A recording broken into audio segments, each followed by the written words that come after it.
So this is an important tweet here, I think. This guy Patel Patriot, I've seen him off and on for the last 4 or 5 years, just in different spots. I kind of just assumed that he was a Bitcoiner, but he says in the video that he doesn't know much about Bitcoin. The tweet says, "I'm not a Bitcoin maximalist," but and I think this is a real good reflection of everything that's happening right now. There's a lot of people out there starting to realize that this is not going away, and you should probably get some. I talked to a guy yesterday, a buddy of mine. He was looking for help buying Bitcoin for the first time. So I didn't orange pill him or anything, but he called me for some advice on how to buy some Bitcoin. And he said that his whole work crew was using Wealthsimple to start buying Bitcoin.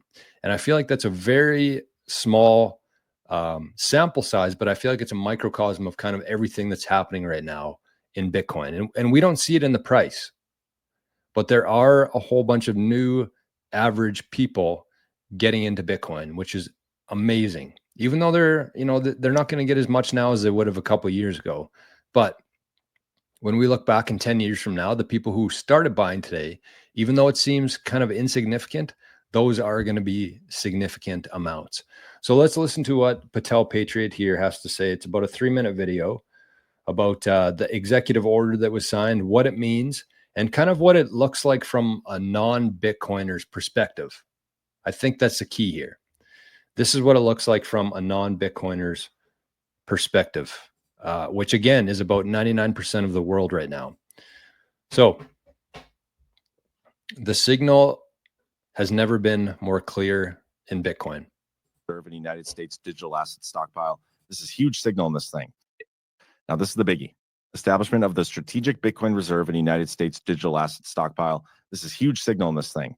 If you don't understand where we're going with Bitcoin, or at least see what signal this is putting out, and are encouraged to go get a little bit of Bitcoin after this, I don't know what to do, because clearly they're signaling something here, and you'll see exactly what I mean in a minute. It is the policy of the United States to establish a strategic Bitcoin reserve. It is further the policy of the United States to establish a United States digital assets stockpile that can serve as a secure account for orderly and strategic management of the United States' other digital asset holdings. So they're dividing the crypto into two separate things. There's Bitcoin and everything other than Bitcoin. They're going to be initially funded by criminal asset forfeiture, which we've been speculating that would be the case. But this is where it gets interesting, because, again, further separating the two things. The Secretary of the Treasury and the Secretary of Commerce shall develop strategies for acquiring additional government Bitcoin, provided that such strategies are budget neutral and do not impose incremental costs on United States taxpayers. Interesting. However, the United States government shall not acquire additional stockpile assets other than in connection with criminal or civil asset forfeiture proceedings. Not only are we creating these two things, Bitcoin and other crypto assets, but we're going to look for ways to further fund the Bitcoin one outside of just criminal asset forfeiture, as long as it's budget neutral and don't impose incremental costs on the United States taxpayers. They're going to look for other ways to get more Bitcoin, but they are not going to look to do that with the other asset pile. In the framework they're establishing, Bitcoin has its separate thing, and it's going to be added to in ways other than just criminal asset forfeiture. All of the cryptos is not doing that. And we're kind of having a little debate in our private chat. I don't think this is outlining it yet.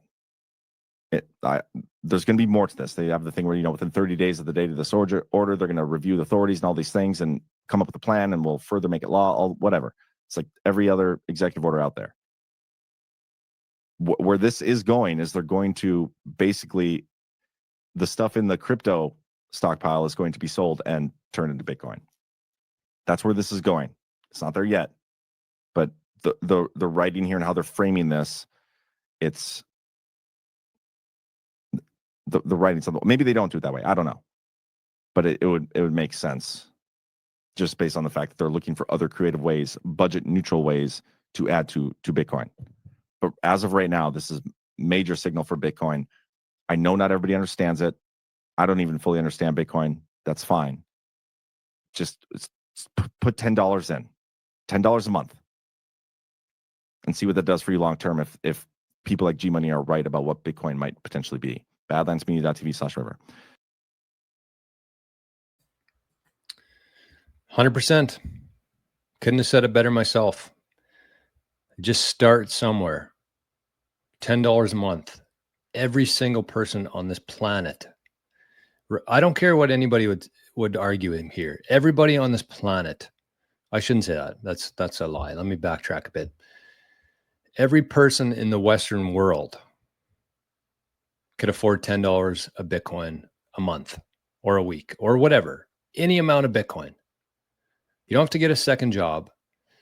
And this is something that I think is very important, because when the US government talks about this Bitcoin reserve and acquiring more Bitcoin, they're doing it in a budget neutral fashion.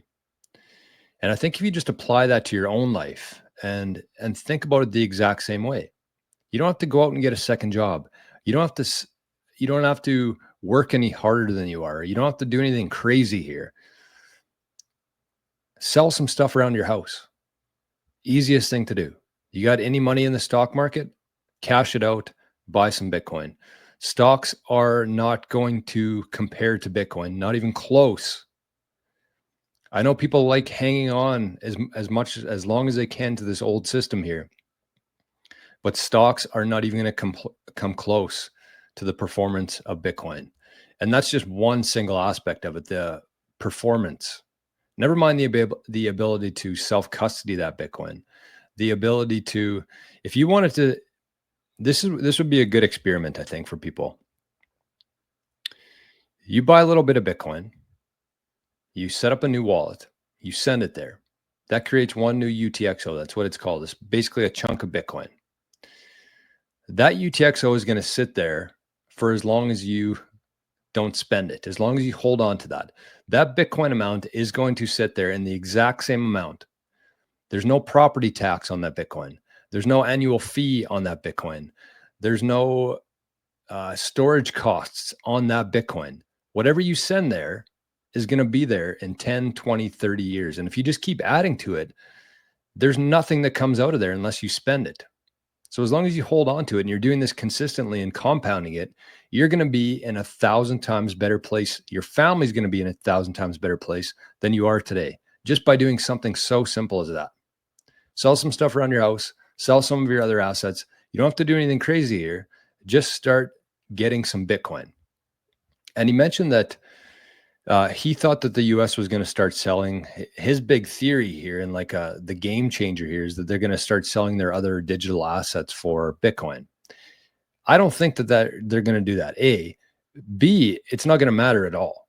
That's like this amount of a big deal. When we're talking about gold, when we're talking about the US starting to mine Bitcoin themselves as what did Saylor call it yesterday? A matter of national defense. Saylor is now talking about the software or soft war aspect of Bitcoin, digital defense, essentially. Which makes a lot of sense to me, because as a country, when you're sending information around the globe, you want that to be secure. And we're living in a world right now that's very uncertain. We're still clinging on to that old world, which has a ton of vulnerabilities security-wise, cybersecurity-wise. And Bitcoin is the only thing that is proven to be secure in that. So when you put all these things together in your own head, it probably makes sense to get some Bitcoin. So again, take the same approach as the US government. Look at this thing as look at your Bitcoin as your family's Bitcoin reserve. Just like the US strategic Bitcoin reserve, you have your own family's strategic reserve. And again, you don't have to go out and do anything stupid or crazy or work hard or anything. Just take some of the existing assets that you already have, just like the US is doing, and put that into Bitcoin and just keep adding to it and adding to it.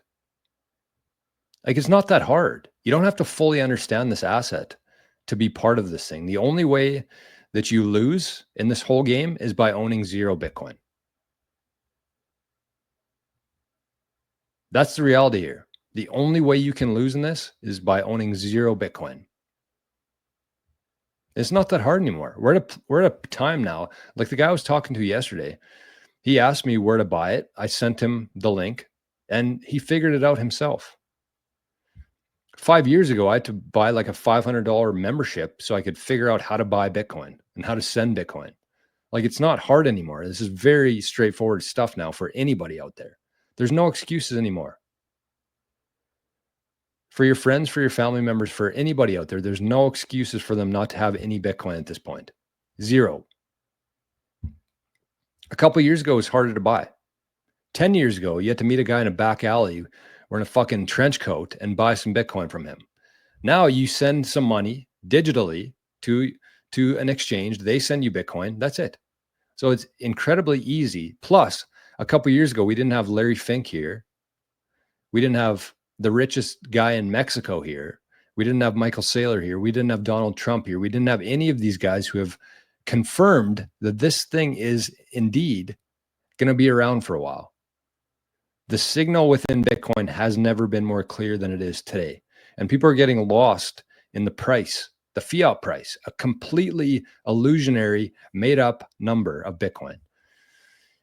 And I think that's a disconnect for a lot of people. A, they think it's too expensive. B, most people think they need to buy one Bitcoin. Otherwise, it's a waste of time. If they understood that not even every millionaire on the planet right now will be able to afford one Bitcoin. Not even close. Like, there's 60 million millionaires and 21 million Bitcoin available. So you don't need a full Bitcoin. In fact, it's going to be incredibly rare for anybody to have one whole Bitcoin in a decade from now. Incredibly rare.